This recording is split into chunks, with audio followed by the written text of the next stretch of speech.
Thank you all for joining. We will start shortly. Give us 2 minutes and we'll be ready.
All right, I think we will get started.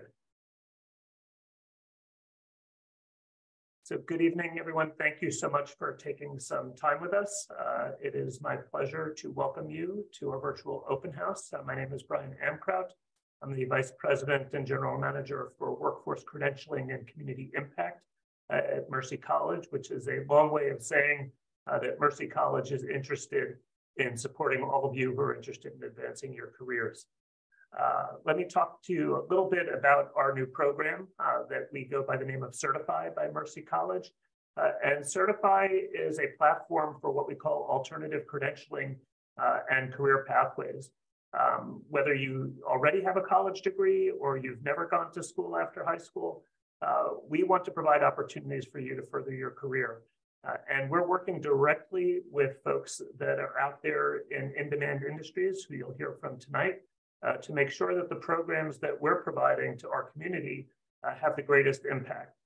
So we encourage all of you to visit our website at CERTIFi, that's CERTIFi with an I, certifi.mercy.edu, and you can get in touch with us directly via email at CERTIFi, CERTIFI, @mercy.edu. What we offer on this platform is a broad range of career training opportunities, really spanning the entire gamut of in-demand skills in the industries that are growing fastest in our region. So you'll hear specifically about the healthcare industry on this program, but we've created CERTIFi to address the broader challenges of what were called the skills gaps in growing industries in our area. And we are really dedicated to having a flexible, user-friendly format. So as much as possible, we're leveraging on-demand learning opportunities and taking advantage of faculty experts and industry experts that we can access both through the folks that we connect directly with at Mercy College, some of whom, one of whom at least you'll hear from this evening, and other industry experts that are out there in our region. So let's move ahead with the slide. And let me tell you a little bit about our format this evening. You've already heard from me. We're going to get a bit of an overview of the healthcare industry and specifically the labor market opportunities in healthcare from Dean Akbar, and I'll introduce Dean in a minute. Then you'll hear specifically about the program that we devised in conjunction with Dean at White Plains Hospital, and you'll be hearing from one of our instructors, Professor Bill Cundiff. After that, we'll have the opportunity to answer your questions. So any questions you may have, please drop them in the Q&A section of the webinar. And after we've had some Q&A and discussion, we'll round it out and say thank you to everyone who's involved. So let's plow ahead with the program. We are pleased to have with us today Dean Akbar, who's the Senior Director of Human Resources and Organizational Development at White Plains Hospital, where he works to build organizational capability and develop talent. You can read his full bio on the screen in front of you, but I want to say that Dean was at the forefront of this initiative. We spent a fair amount of time thinking about what a program could look like that's built specifically for the needs that he knows are emerging in his specific institution and more broadly in the healthcare sector. So we're really pleased to have Dean with us for today's program. Dean will be followed by Professor Bill Cundiff. Next slide, please. And again, you can read Bill's full bio, and he'll introduce himself a little bit when he's more formally presenting. But Bill also has been a tremendous pleasure to work with. Bill is an adjunct instructor here at Mercy College and helped craft and then teach our inaugural cohort in our program that we developed in conjunction with White Plains Hospital. So you're hearing from really two of the voices that help develop this really new model of partnership between higher education and industry experts. And it is my pleasure now to turn it back over to Dean, who can tell you what's going on in the healthcare sector. Thank you. Thank you so much, and good afternoon. Thank you for the introduction, Brian, and thank you to Mercy for inviting me to today's virtual open house. So as Brian mentioned, my name is Dean Akbar. I am the Senior Director for Human Resources and Organizational Development. My role at White Plains Hospital includes helping to lead some of our recruiting and retention efforts, as well as employee engagement and development and career growth within the hospital. So for my goal, as Brian mentioned, my goal for today is to share a little bit about the current state of healthcare jobs, to share some of the opportunities that exist within White Plains Hospital, and talk a little bit about the partnership with Mercy and the programs that we're developing to help with some of our recruiting needs. So what does the current landscape for jobs look like in healthcare? So I've been working in healthcare for more than a decade, closing in on 2 decades now. And I see it as one of the fastest growing sectors in the country. Healthcare historically has been a great employer. There are some stats that show that healthcare has grown by more than or close to 15% within New York within the last few years. If we look at the future of healthcare, overall employment is projected to grow 13% over the next 10 years. So there's a lot of opportunity there. As I mentioned in New York, the growth that we're experiencing in healthcare is actually outpacing all other industries with close to 2 million jobs created each year, which is partly organizational growth, and part of that is replacement positions. With all industries, you see that the workforce is aging. A lot more people are closer to retirement age. So that's creating some opportunities. So I believe that healthcare has always been an industry, a great industry to work in. But I think it's one of the best times to ever work towards a career in healthcare. And so what are some of the different opportunities within healthcare? So when I have discussions with individuals outside of the industry, sometimes we think of doctors and nurses as being the only professions or one of the few professions within healthcare. However, healthcare is a wide-spanning industry. It encompasses a variety of jobs. and no longer tied to some of those positions that are in doctors' offices. So some of these opportunities include finance, IT, some jobs in customer service, culinary, marketing positions. We had, we actually have a role within the hospital that is responsible for all of social media for the hospital. And this is in addition to some of our clinical roles that we have available. And so with that, educational requirements also vary. We have some entry-level positions that require a very little education, and then there's some positions that require certificates, licenses. We have some positions that require a 2-year degree, some that require a 4-year degree, and then there are very specific positions that might require more than that. And so this has opened the door for our partnership with Mercy College on a variety of programs. And so if I have to think about, thinking about the opportunities that exist here at White Plains Hospital, as I mentioned, healthcare continues to grow. So when I joined White Plains Hospital back in 2018, we had approximately 3,300 employees who were working for us. Now we have about 4,500 employees with over 300 open positions, right? And so if we look at some of these open positions, most of which you can find on our careers page, they span over 50 different job types. They can include nursing, physician assistants, radiology tech, pharmacy techs, pharmacists, phlebotomy, medical assistants, and registrars, which is a part of the program that we are working on with Mercy. There are the areas that we have the most openings in. Of course, it makes sense it's nursing, since that accounts for 25% of our workforce. But we've seen opportunities and position growth within the last year. So this time last year, or early last year, there were 200 positions that we had that were open, and now we have 300 positions that are open. But we're doing a great job in closing the gap with programs like this. And salaries and career in healthcare can be quite lucrative, right? So there's some positions that would make, well into the 6 figures. And we have a lot of starting salaries that are around, start anywhere between $45,000 and $65,000 annually. Of course, with some experience, some making well into the 6 figures.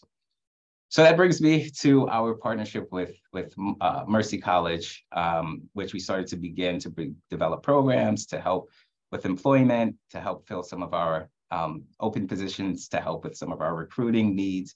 And some of the programs that we partnered with Mercy in addition to this is we have a program called Earn While You Learn for some of our internal employees who are interested in taking on a new role.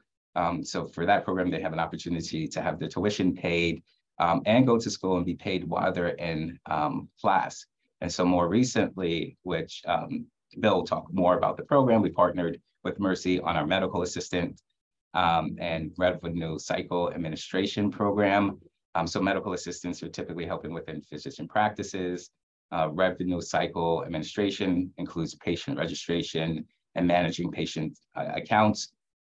And so this opportunity started with us taking a look at some of the positions that we had a lot of open positions for, some of the areas that were a little bit harder to recruit for. And going back to last year, we identified these as being 2 areas that we could use Mercy's partnership with. And so for the first time with this position, so although most of our programs have been for internal employees, this program is one of the first that we are partnering and opening up to non-employees, which we cover the cost of the program, and we help employ everyone that's in the program following completion. So I'm sure Bill is going to talk a lot about the program, and we have a current cohort going on, and it's been a successful initial cohort, and we're looking forward to potentially starting another cohort sometime later this year. So with that, that was hopefully I stuck to the time, and that was kind of the overview of healthcare. And with that, I'll hand it over to Bill. Dean, thank you for that. I appreciate the handoff. Next slide, please. So good afternoon, everybody. My name is Bill Cundiff.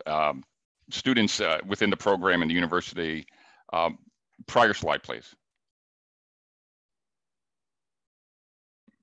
Oh, I guess not. Okay, maybe it was removed. But my name is Bill Cundiff. I am an instructor here at Mercy College in the MBA program. And I am actually, in addition to that, I am an owner-operator of a healthcare organization located here in the Northeast. The name of the organization is called Novo Dialysis, N-O-V-O. Novo Dialysis provides dialysis care services for individuals in the Northeast. Dialysis care, or for those individuals who are suffered from what we call end-stage renal disease or kidney failure. So we have multiple locations here in New York State, and we are regulated under Article 28 of the New York State Public Health Law. In addition to that, we have another entity called Sahel Health. And Sahel Health is an international organization. And what we do at Sahel Health is provide healthcare management services, and we do that in 9 countries throughout West Africa. West Africa is a growing environment, both in business and healthcare.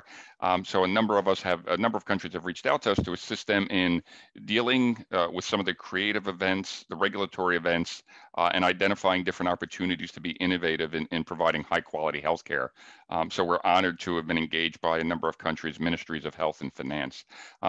So my experience is rather unique. Prior to getting involved here at Mercy College and in dialysis, I used to operate medical schools in the Caribbean. So to me, this is great stuff. I do this as an instructor because conversations with students such as yourselves who are here this evening help keep me fresh in the workplace as well. So it's an educational environment for you, but by having discussions and learning some of the experience you folks have either as a patient or as an employee, help me understand what we need to do in my own organization and what we need to do to care with our own patients. So I appreciate the opportunity to speak with you all over the next 10 or 15 minutes and tell you about the MA and Revenue Cycle Assistant program that we've developed. And I'm honored that both White Plains and Mercy have asked me to participate. Next slide, please. So let's deal with medical assisting. And the medical assisting responsibilities, really, we've got 2 tracks. Medical assistant is really there as a function of both aiding the physicians or the providers, and also what we call our mid-level providers or MIDs, which are our nurse practitioners or physician assistants, the NPs or PAs, when they're in clinical settings. And some of the things we'll do as an MA, or, within clinical settings are preparing patients maybe for exams once we're in their operatory, assisting with the performance of lab tests, explaining what the treatments or procedures are to be completed, and more importantly, dealing with a level of educating the patients about what's happening and maybe why it's happening. Administratively, you'll have responsibilities for assisting in completing the patient charts and records in the EMR, the electronic medical record, whether it's something like Epic or Cerner or something else. We'll assist in coding on the insurance forms or some of the diagnosis codes. You'll assist with arranging a patient's hospital admissions. Hopefully, you'll get involved with scheduling not only first visits, but more importantly, the follow-up appointments to ensure patient compliance. And then you'll spend some time really in a customer-centric mindset, in times engaging with patients and family members, making sure they understand that their care is of paramount importance and what they need to do for care and why they need to continue to seek care with us. Next slide. As Dean mentioned, career prospects right now, particularly in the medical assisting field, is amazing. Right now through 2026, over the next 3 years, there's a growth in this opportunity alone of almost 30%, which is a lot faster and higher than what the average is for all other healthcare occupations. So those of you who are early careerists or are considering a career change into healthcare and looking for that opportunity, a career opportunity as a medical assistant or certified clinical medical assistant may have found your option. CCMAs, or again, certified clinical medical assistants, generally have salary ranges somewhere between $40,000 to $55,000. And again, that's all subject to experience and location, geography, and such. But again, it provides great opportunities for those of you who are just starting your career, and those of you who are just looking for a change and considering an opportunity in healthcare. Next slide. So what's the education required? Dean had sort of alluded to that. Well, First off is you need to complete this certified program here at Mercy College, and we'll talk about what that is. Um, and the program really consists of individuals, instructors who are healthcare facility owners and operators such as myself, clinical leaders within the workplace, and other qualified instructors who can communicate with you, and quite honestly, an easy to understand language to help not only grow your understanding, but more importantly, give you the opportunity to retain this information. So when you do hit the treatment floor and you hear a conversation or your immediate supervisor or colleagues are talking to you, you may say, I remember when Professor Bill was talking about that in class. So, that is part of our goal here. The medical assisting program is really there to help you to really work in safe environments. And you'll be working again under the supervision of licensed healthcare providers. Program is rather large. It's going to cover things involving administrative policies and procedures. We'll deal with maybe lab and other diagnostic exams and procedures. We'll spend some time on standards, laws, and regulations. As with everything else, we'll talk about infection control. That's the master, infection control. So you spend a lot of time on infection control. We'll make sure that we all speak the same language. So medical terminology, the understanding of it, and when it's used, what the correct terminology is in place. You'll learn a little bit about ACLS and BLS, which is really first aid and CPR. And you'll spend some time in conversation with things such as patient communication, customer service training, and what we call patient engagement, and whether it's patient satisfaction or patient loyalty. And depending upon whether you stay in medical assisting or revenue cycle, one of us may lean more towards patient loyalty versus patient satisfaction, but we'll leave that conversation with a different day. The hope is being that taking the courses with myself and my colleagues, completing the courses, and going through successfully going through a clinical experience and externship is really going to give you the opportunity to be successful as a medical assistant out in the industry. And then finally, the other item is there is an externship. I believe it's 108 hours, according to New York State, if I have the correct number. It's 108 hours of a clinical externship experience, and that occurs within a qualified healthcare workplace setting. And that is where our colleagues and friends at White Plains Hospital come into play to assist with that part of the process. So that is sort of the certified medical assistant program. The externship, which is where a lot of students get interested in, is because it does involve a license examination that we do work with you on in terms of preparation. So an externship is really, you're undertaking a series of guidance and observations from medical assistant professionals. So you're watching, you're learning, you're talking. And as a result of that, you're really there to pick up as much information, as much experience, what we call KSAs, knowledge, skill sets, and abilities as you can from those within the industry. So whether it's myself or whether it's my colleagues. And during the course of your externship, you'll get involved. You'll perform administrative duties, which we all do. You may be assigned to deal with lab assignments. And then more importantly, you'll be dealing with patient care task items. And some of the things you'll do during an externship I've sort of laid out here. Maybe administer injections and immunizations. Collect samples for testing. You'll deal with items such as handling sensitive patient information. And that may deal with areas, and I'm just thinking out of my own workplace, HIV, Hep B related items, but the whole concept of confidentiality, protected health information, PHI, you'll learn about that as well. Assist in explaining procedures, tests, and instructions to patients. Not at the 50,000 foot view, but at a level individuals can understand and appreciate. You may be involved with billing and insurance claims and ensuring things are coded properly.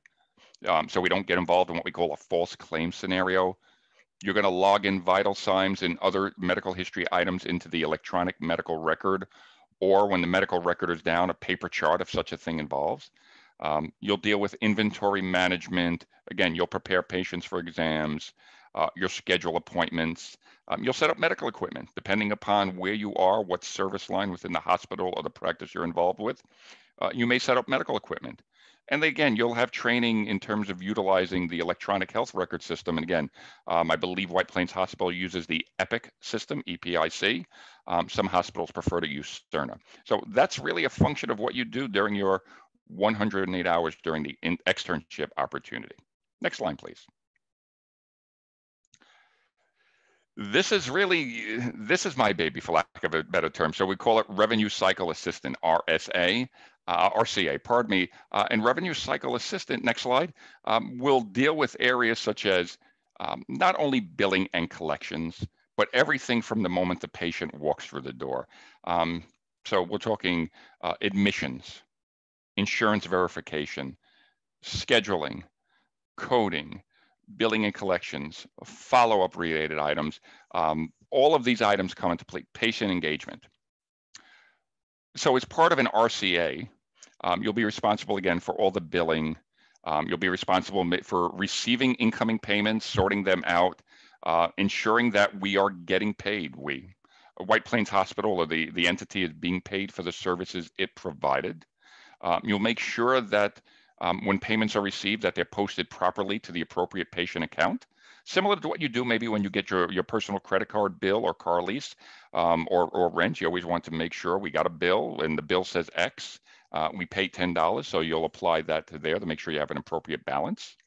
You'll spend some time providing billing reports to management. How much did we bill this month? How much did we collect this month? Are there any patient accounts that we need to address? If you submit a billed claim and it gets rejected, maybe the dates of service are wrong, we've used the wrong codes, you have responsibility for going in and correcting those claims and then resubmitting them. You'll have contacts with the insurance companies, or what we call the payers, P-A-Y-O-R-S, with respect to the payers, just to make sure we know who to contact when we submit a claim. And it seems to either we're not getting a response or we're getting a denial or a request for additional information, we can make a call. We can send out an email and identify a person who can assist us to what's the trouble, what's the information, what else do you need to do. You'll spend some time with insurance verification. You have an insurance card in your wallet. Let's just make sure when the patient comes in for care, when he or she says that my insurance is X, that he or she has that insurance card that validates that. Or when he comes in for a follow-up treatment 30 days from now, you'll verify that is your insurance still through X? Well, no, I've just changed insurance, and making sure you get the most current insurance card. So you're really billing the right organization. So White Plains Hospital can be billed proper, can bill and collect money for the services properly. You'll address staff meetings, you'll attend trainings, and then more importantly, because patients have choices as to where they spend their insurance money and their out-of-pocket dollars, you got to learn the customer service road, deal with responsibilities with positive attitude, some level of congeniality and collegiality in the workplace, and just making sure you're really customer-centric and customer-focused. Next slide. Career prospects are unbelievable right now. Again, you're going to be dealing with things such as patient scheduling, registration, making sure we do what we call charge capture. Do we have the right charges in the system that we bill for? We'll do accounts receivable management. You'll deal with denials. If you find that billing, collections, a little bit of accounting is like your forte, you enjoy this stuff, then there are career opportunities, and you can go through additional certifications at the completion of the course with some experience, and that could be something as part of your career plan. You can search out something called a certified professional coder, and that's a certification unaffiliated with White Plains or the certified program at Mercy, but it's part of a longer-term career aspiration. In the tracks and courses I teach, I spend a lot of time with students about career paths and career opportunities. So things like this are always discussion points about how do we proceed. You can get into training, and quite honestly, as you see there, if you're an experienced revenue cycle assistant with the right level of education, training, and certifications, you're probably looking at salary range somewhere in the low to mid 80s. So there are some significant income opportunities being successful in revenue cycle operations and revenue cycle assistant. Next slide, please. So here are a couple of my students, or our students, pardon me, in the revenue cycle assistant course right there. One of those individuals is a career changer. She actually worked for a practice group, and she's decided to make she was a clinical person. She was on the treatment floor, and she's elected to make a change to be more in back office administration and operations. And the other young lady just completed her associate's degree program, so she's an early careerist, and they felt this was an opportunity. So I've been working with them over the last, I believe it's 3 months on these programs. What is the curriculum that we deal with? Obviously billing. We also spend some basic time with things such as learning about the public and private insurance options, Medicare, Medicaid, emergency Medicaid, the commercial insurance plans, including Medicare Advantage. We talk about some of the coding, ICD-10 codes and the CPT codes. We discuss those things you get in the mail after you come back from the doctor a couple of days later. EOBs, we talk about what the explanation of benefits are and how to read them. What do they mean? We'll spend some time in the regulatory world, right? Some of the laws and regulations, things dealing with what we call False Claims Act. We'll spend some time with fraud, waste, and abuse, making sure we're doing things legally, properly, that doesn't put the organization at risk or minimizing risk. We'll deal with things called the Anti-Kickback Statute and Stark Law, STARK. We'll also talk about what we call exclusionary list background checks, which occur both at the federal and state level, and all healthcare organizations generally undertake these as what we call part of the conditions of participation to engage in Medicare and Medicaid. And then we talk about the different billing items, whether it's fee-for-service billing, bundled payment or bundled service billing. And then we deal with issues with some of the value-based initiatives, where performance and patient outcomes, reducing hospitalization, reducing morbidity may result in the healthcare provider being paid a bonus or an incentive as a result of their quality. Next slide, please. Some of the odds and ends of the courses, for lack of a better term. There is attendance required. Got to be there. Listen, stuff happens. We understand that. We accept that.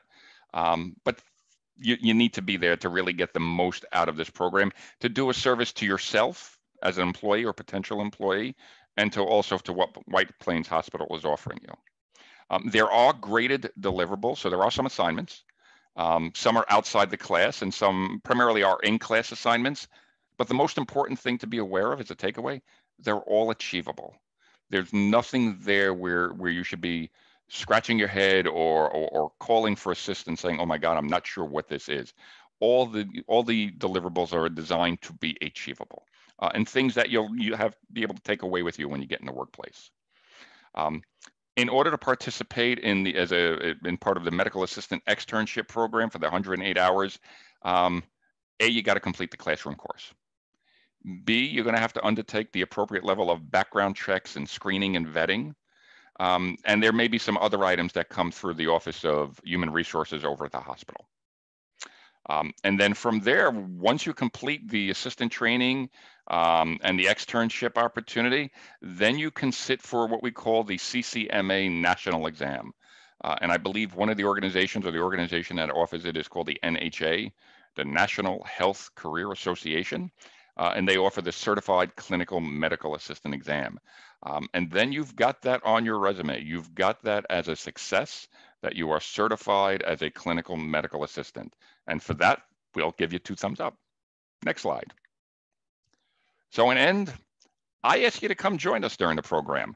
For those of you looking at the screen, I'm the guy over on the left as you're looking at the screen. The person on the right is not me with the headphones. That is our teaching assistant. That's Rocky. Rocky is the teaching assistant in revenue cycle administration.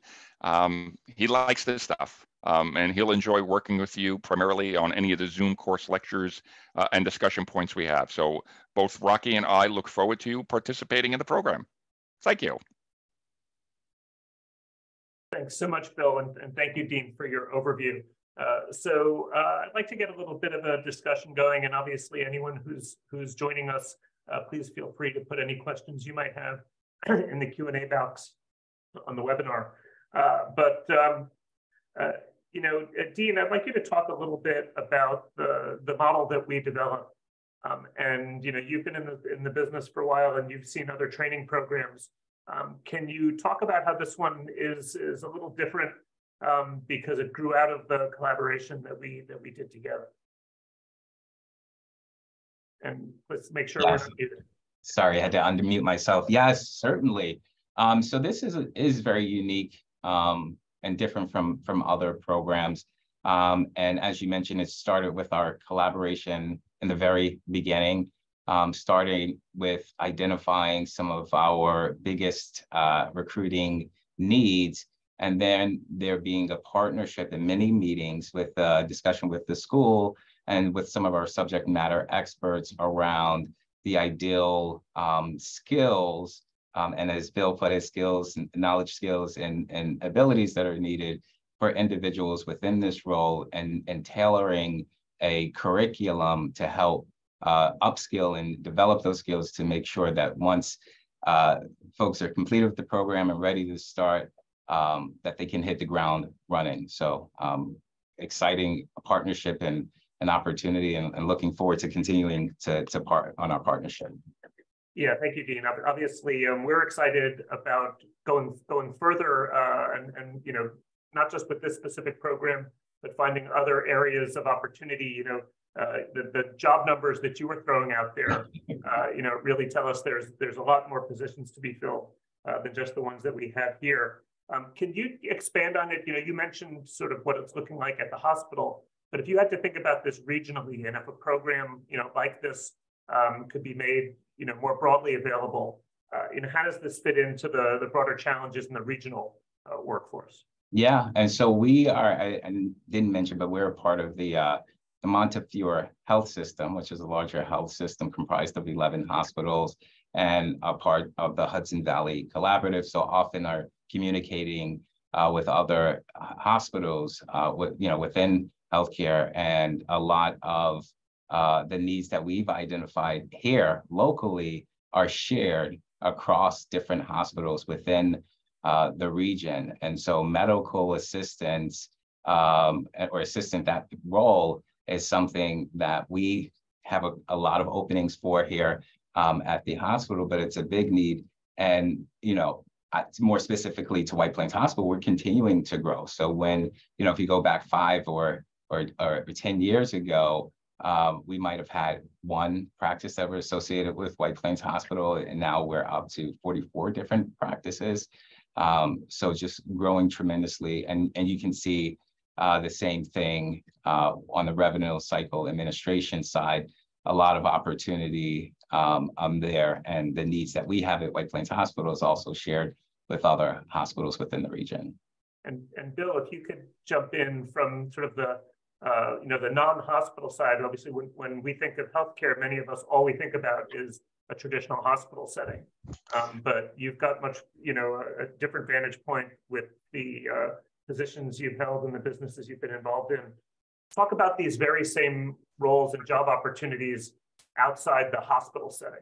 Sure, and Brian, thank you for raising that point. I know when I speak to students, either in this program or my regular courses at Mercy, I always explain to them then there are these buildings that are 3 to 4 stories tall that say hospital outside of them, but there's other great opportunities in healthcare that have nothing to do with a hospital setting: ambulatory surgery, urgent care, healthcare consulting. I got lucky enough to work in dialysis, and I sort of found myself there. Within dialysis, there is a similar position as a medical assistant called a PCT, a patient care technician. And under the regulations that went into effect in January of 2010, the federal statutes under the Code of Federal Regulations indicated that in order to participate in Medicare funding as a dialysis provider, the patient care technicians needed to pass a certification test and be certified within 18 months of employment. A lot of providers in the industry, and I'm an independent operator, we're physician-owned, we're a small operator in comparison, don't have the resources, either human or finance, to develop education and training programs for our patient care technician employees to become certified. And what that does, that presents an opportunity then for third-party outside vendors who develop these sort of training schools, which these folks go to. So, there are opportunities, I believe, for entities or in a program like this to reconsider the needs of things like patient care technicians and develop PCT training in order to get them certified within a patient care technician role, and then seek opportunities. Lots of job opportunities, and I believe the employees who are PCTs enjoy it because, they may work 3 10-hour shifts or 3 12-hour shifts a week, Monday, Wednesday, Friday, which then leaves them Tuesday, Thursday, Saturday to stay home, do laundry, shop, walk the dog, or take on per diem or part-time opportunities elsewhere and support and supplement their income. And I know a lot of employees wind up doing that as well. Bill, I love it when a panelist is suggesting more work for himself. So you can help design this new program. So I know where it is, and if I can't do it, I know somebody who can tell you exactly how to do it. Thanks so much. Dean, you spoke a little bit about career pathways, and particularly if we think about, just for example, the earn and learn opportunity that you have. But can you sort of flesh that out a little bit more? We're looking at these programs as either career changing or early stage career opportunities, as Bill described. What do those next steps look like for someone? They've gotten in the door. Let's say this all works out, they complete the program, and now they're working for you. What does the pathway look like, either on either end of these, with the revenue cycle or with a medical assistant position?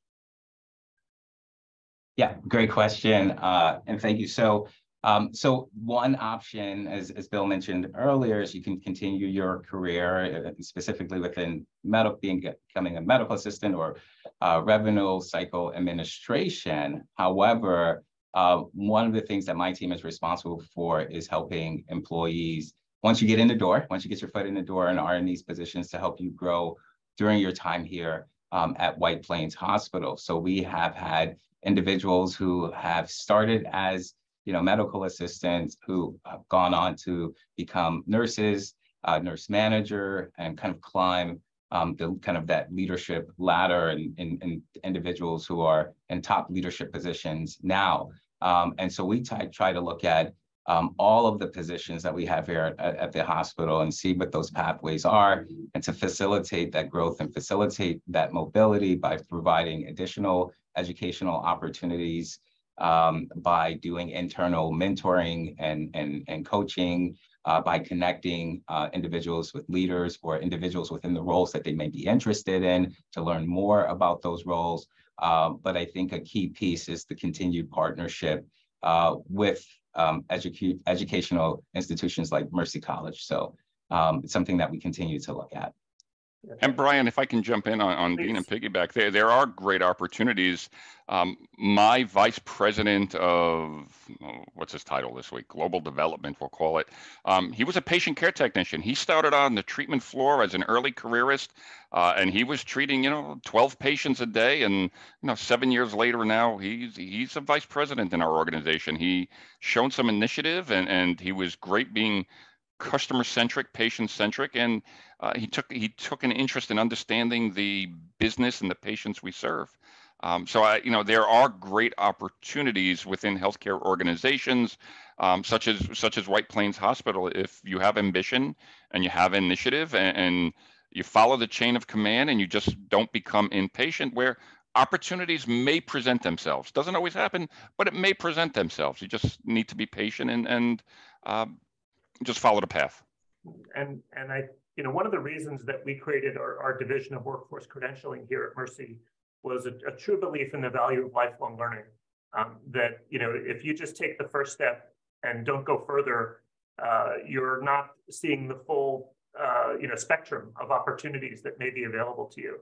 So we're looking at this, yes, as an entry-level program, but also as a pathway to ongoing education. Obviously, we'd love to see you continue that with some of the programs we have here at Mercy, but to some extent, it's it's a lifestyle, that we're trying to inculcate with the people that learn with us. That to some extent, first of all, you're never too old to learn more, and you never know, as Bill said, where opportunity may present itself, and part of those opportunities is being educationally prepared.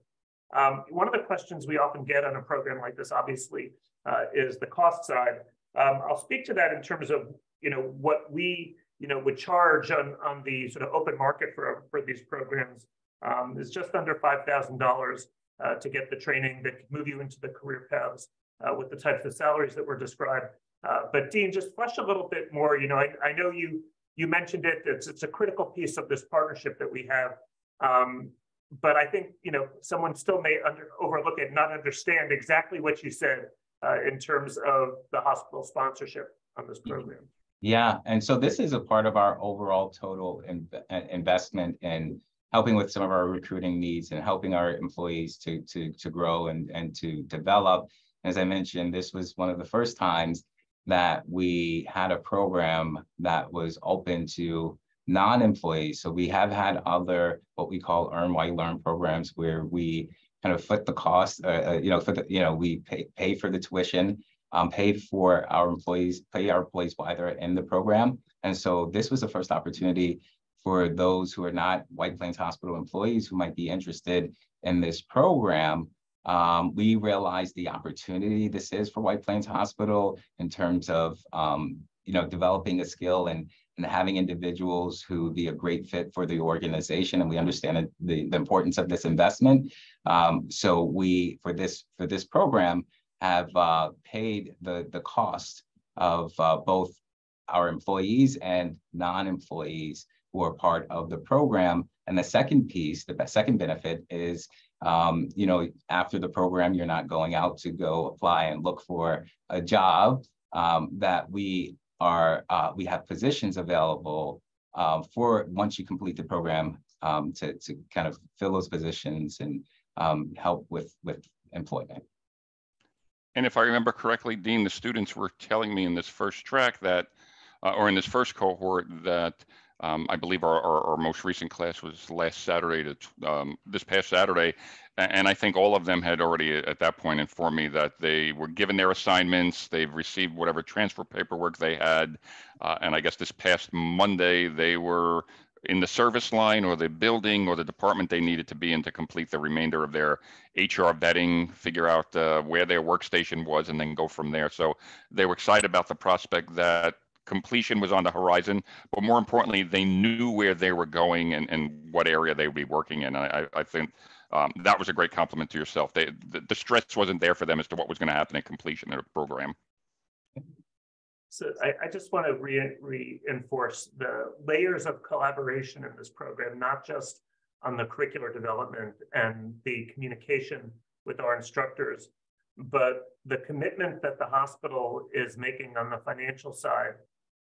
It's really, we believe a transformative model that we can build on this and expand it more broadly to take some of the risk, honestly, off the shoulders of students. And many of the students that Mercy serves historically, even for low-cost programs, it's a big lift for them. And, the commitment that the hospital is making in this case, really is changing people's lives, right? And I don't want to, really underemphasize that. It's tremendous. Bill, can you just talk a little bit about the learning experience, the teaching and learning experience? Question that we often get is, well, how, you mentioned you have to show up. Does showing up mean everything is always in person? Are there online components? What does that balance look like?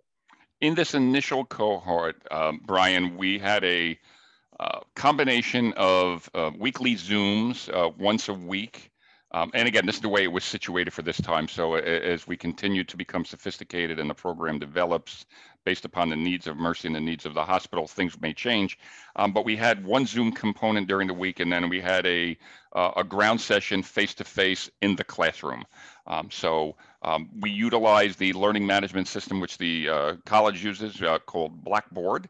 And my colleagues and I would post any of the assignments, any of the course materials, for a week-by-week session. So students would always have access to that. And I would tell the students, and I'm sure my colleagues would as well, Information is there. The PowerPoints, the slide decks, the assignments, everything is there. Download them. Save it on your laptop. You're gonna see this before. You're gonna hear about something called the Yates Memo at some point in your revenue cycle experience.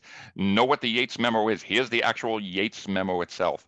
But we generally, it was a couple of hours of Zoom a week, and then we had a number of hours of face-to-face sessions a week. Depending upon the component, medical assisting may require more face-to-face than revenue cycle.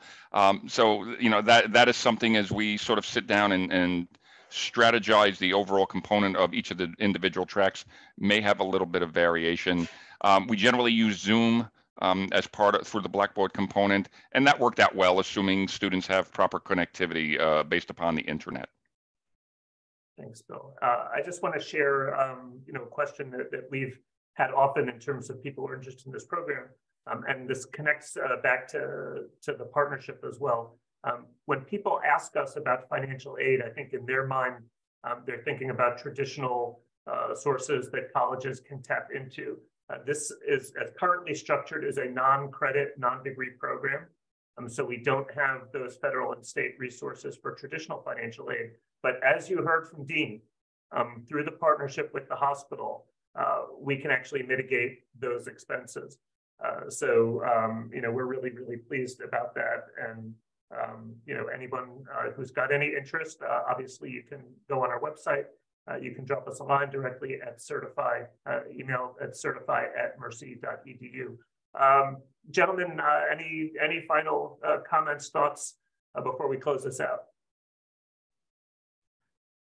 Dean, I'll defer to you from the hospital to give the hospital the opportunity first. Well, yeah, no, I just want to say that this has been a great opportunity to partner from the very beginning, the planning, the discussion, the identification of what our needs are. And so far, the program has been a very successful. And as I mentioned, you know, looking forward to perhaps continuing this partnership moving forward. So thank you. From the instructor perspective and curriculum, the students were engaged. They appeared to be excited. They were very anticipatory of their time joining the hospital setting and what their future career had for them. And, you know, my takeaway from that is then we did our job as the instructors in the program. So we thank the folks at Mercy College and CERTIFi, and we thank White Plains Hospital as the curriculum developers and the instructors. We thank you all for the opportunity to participate in this. I want to thank you both as well, Bill and Dean, for joining us in our inaugural virtual open house. This is the first time we've taken advantage of the webinar model to let folks know about what we're doing here at CERTIFi in our Division of Workforce Credentialing. And we could have thought of no better way to kick this off than, you know, what is now one of our signature programs. I want to thank our staff here in our division. Thank the folks at the hospital. Thank Bill and the other instructors who put the program together. And we look forward to hearing from you. Don't be afraid to drop us a line. And thank you all for joining us.